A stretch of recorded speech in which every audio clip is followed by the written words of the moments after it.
तेलंगाना के deputy chief minister भट्टी विक्रमार्का ने कहा कि तेलंगाना राइजिंग विजन 2047 के नफाज में बिजली शोबा कलीदी किरदार अदा करेगा। उन्होंने खम्बम और वारंगल अजला के बिजली हुकाम के साथ जायजा इजलास में कहा कि बढ़ती हुई बिजली की तलब को मद्देनजर रखते हुए बुनियादी ढांचे को मजबूत करना ज़रूरी है।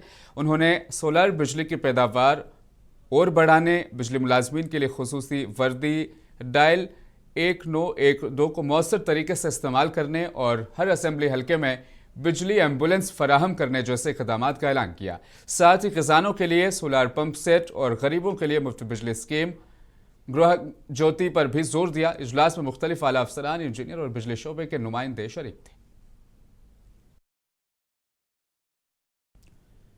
जिला महबूब नगर के सरकारी मॉडल बेसिक हाई स्कूल में एक रोज़ा तालीमी मेला लगाया गया, जिसमें रुकन असेंबली आनम श्रीनिवास रेड्डी ने मेहमान खुसूसी की हैसियत से शिरकत की। रुकन असेंबली ने तालीमी मेले में असातिज़ा के तैयार करदा जदीद तदरीसी औजारों के स्टॉल्स का मुआयना किया और कहा कि इससे तलबा की महारतों में इजाफा होगा। उन्होंने असातिज़ा की तख्लीकी कोशिशों की सताइश की और कहा कि इस तरह के मेलों से तालीमी मयार बेहतर होता है।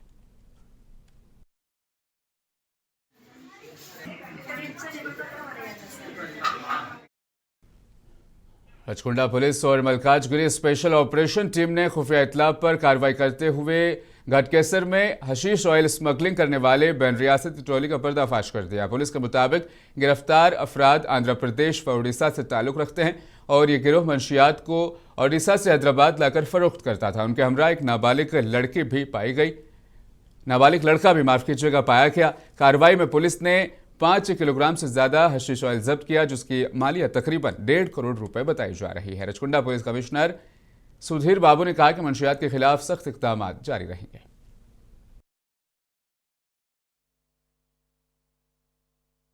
0.1 kg harsh oil. It is 1 crore 15 lakhs worth ఉంటుంది. దీన్ని మనకు ఒడిషా కనెక్షన్తో ఉన్నటువంటి దేవేంద్ర జోడియా అతను ఒక సిసిఎల్ చైల్డ్ ఇన్ కాన్ఫ్లిక్ట్ ఇస్లాం అతని ద్వారా ఈ కాంట్రబాండ్ని ఇక్కడికి ఆష్ ఆయిల్ని హైదరాబాద్కు తరలించడానికి ప్రయత్నం చేశాడు.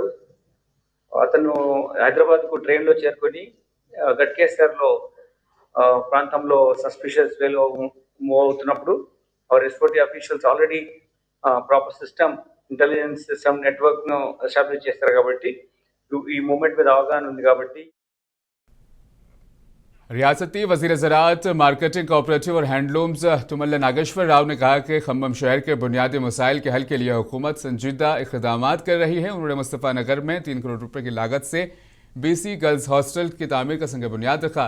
वजीर ने ऐलान किया कि शहर में पीने के पानी के मंसूबे के लिए मजीद 220 करोड़ रुपए मंजूर किए गए हैं ताकि हर घर को साफ पानी फराहम किया जा सके।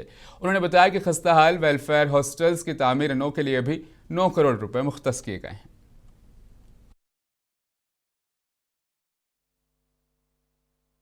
మీ కోట్లు ఉన్నా ఉపయోగం లేదు, మీ ఇంటి పక్కన పరిశుభ్రంగా లేకపోతే మీరు మంచిగా బతకలేరు. దయచేసి పదే పదే ఖమ్మం ప్రజలకు చెప్తున్నా, ప్లాస్టిక్ తీసుకెళ్ళి డ్రైన్లలో వేయబోకండి. ఇంట్లో తుక్కంతా తీసుకెళ్ళి డ్రైన్లోకి నెట్కాలం। रियासती वजीर कोमर रेड्डी वेंकट रेड्डी ने नलगोंडा के तपरती मंडल के धान खरीदारी मुराकज़ का दौरा किया। इस दौरान उन्होंने बारीक चावल की अहमियत पर जोर दिया। उन्होंने बताया कि काबीना इजलास में किसानों के लिए 25,000 करोड़ रुपए रायतू बंधु और रायतू बीमा के तहत मंजूर किए गए हैं, जो 3 दिन में किसानों के खातों में जमा होंगे। रियासती वजीर ने बारीक चावल उगाने वाले किसानों को बोनस देने का भी ऐलान करते हुए कहा कि रियासती हुकूमत राशन में भी बारीक चावल फराहम करेगी। नलगोंडा जिले को रियासत में दूसरा सबसे बड़ा बारीक चावल पैदा करने वाला जिला करार दिया गया है।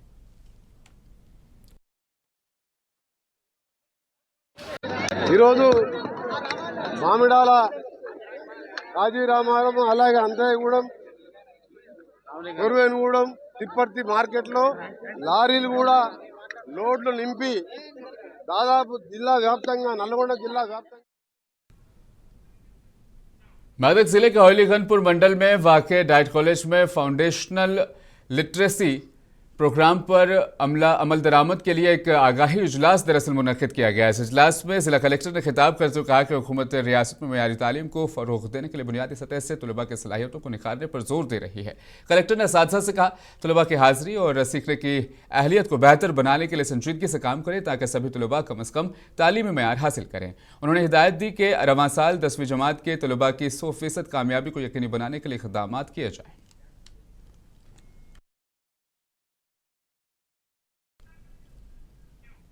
हनुमाकुंडा में बीआरएस जिला दफ्तर में साबिक चीफ व्हिप और जिला सदर विनय भास्कर ने प्रेस कॉन्फ्रेंस से खिताब करते हुए कहा कि तेलंगाना की तश्कील के बाद केसीआर ने हर तबके की फलाह बहबूद को यकीनी बनाया। उन्होंने कांग्रेस हुकूमत पर सख्त तनकीद करते हुए कहा कि इंतखाबात में दी गई जमानतें झूठ पर मबनी थी। किसानों, नौजवानों, अकलियतों और बीसी तबके को धोखा दिया गया है।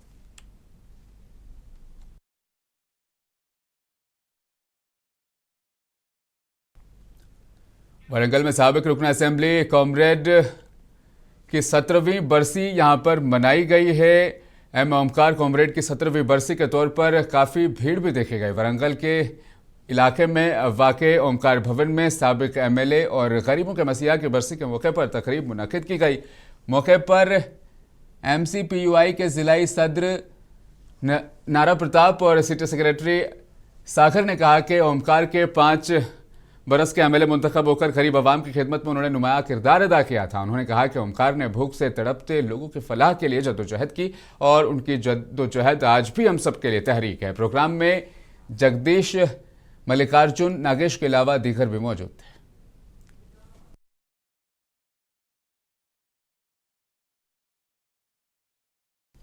मेदक के रुकन असेंबली डॉक्टर रोहित राव ने आज शहर में तूफानी दौरा करते हुए मुख्तलिफ तरक्याती कामों का मुआयना किया। उन्होंने चर्च के करीब ज़ेर तामीर सीसी रोड का जायजा लेते हुए मयारी काम की हिदायत दी।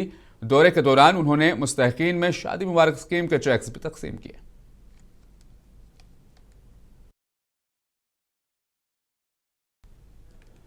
महबूब नगर जिला कलेक्टर ने कोयलकुंडा मंडल के एक गांव का दौरा किया। इस गांव में इंद्रम्मा मकानात की तामीर का पेशरफ्त का जायजा लिया गया। इस दौरान जिला कलेक्टर ने मुस्तहिक लोगों से बातचीत भी की, मकान की तामीर से मुतल्लिक मालूमात हासिल की। कलेक्टर ने मुकम्मल शुदा मकान का भी मुआयना किया और मुस्तहिकीन को मशवरा दिया कि वो हुकूमत के डिज़ाइन के मुताबिक मयारी और कम खर्च में मकानात तामीर करें।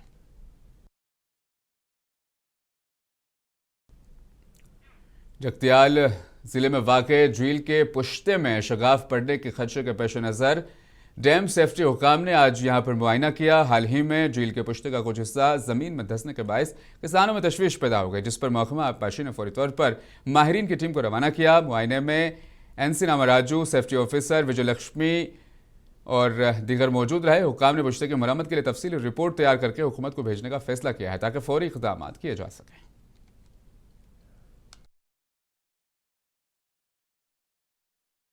सोने और चांदी की कीमतों में आज फिर इजाफा हुआ है। फिलहाल हैदराबाद में 24 कैरेट के 10 ग्राम सोने की कीमत 1,35,180 रुपये हो गई है। इस तरह चांदी की कीमत में भी 500 रुपये का इजाफा हुआ। आज शहर हैदराबाद में 1 किलो चांदी की कीमत 1,85,000 रुपये हो गई है। दिवाली त्यौहार के मौके पर तमाम अशिया की कीमतें कम हो जाती है। गाड़ियाँ, कपड़े और दीगर अशिया छूट पर दी जाती है, जबकि सोने चांदी की कीमतों में कोई रियायत नहीं। ये जेट की रफ्तार से आगे बढ़ रही है।